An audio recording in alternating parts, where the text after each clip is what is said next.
কক্সবাজারের হিমছড়িতে যেই জায়গাটি সবচাইতে জনপ্রিয় এবং সবচাইতে আকর্ষণীয় সেটি হচ্ছে এই ঝর্ণাধারা। এই গরমের সময় ঝর্ণার যে সুশীতল ঠান্ডা পানি এটা নাড়াচাড়া করার জন্য, এটা ফিল নেওয়ার জন্য আমি ঝর্ণার নিকটে গেলাম এবং ঝর্ণার পানি নিয়ে নাড়াচাড়া করলাম।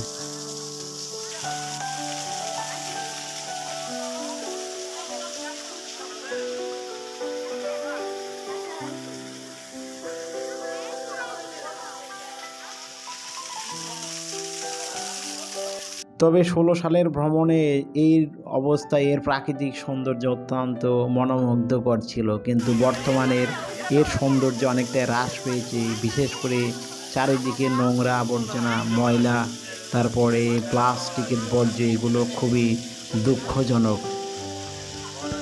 আমরা বাঙালি জাতি বড়ই অকৃতজ্ঞ জাতি।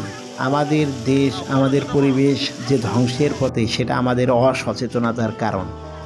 পৃথিবীর সব দেশেই কম বেশি আবহাওয়া এবং জলবায়ুর পরিবর্তন হয়েছে। বিশেষ করে বাংলাদেশ এবং বাংলাদেশের মতো যে সমস্ত অসচেতন জাতির বাস, সেই সমস্ত দেশে জলবায়ু আরও তীব্র আকার ধারণ করেছে। এর মূল কারণ তাদের অসচেতনতা। তারা যে প্রকৃতিকে ধ্বংস করে, প্রকৃতির যে স্বাভাবিক গতি প্রকৃতি সেটাকে বাধাগ্রস্ত করে, এর কারণে সেই সমস্ত দেশে জলবায়ু আরও ব্যাপক প্রকট আকার ধারণ করেছে, ধ্বংসের দিকে চলে গেছে।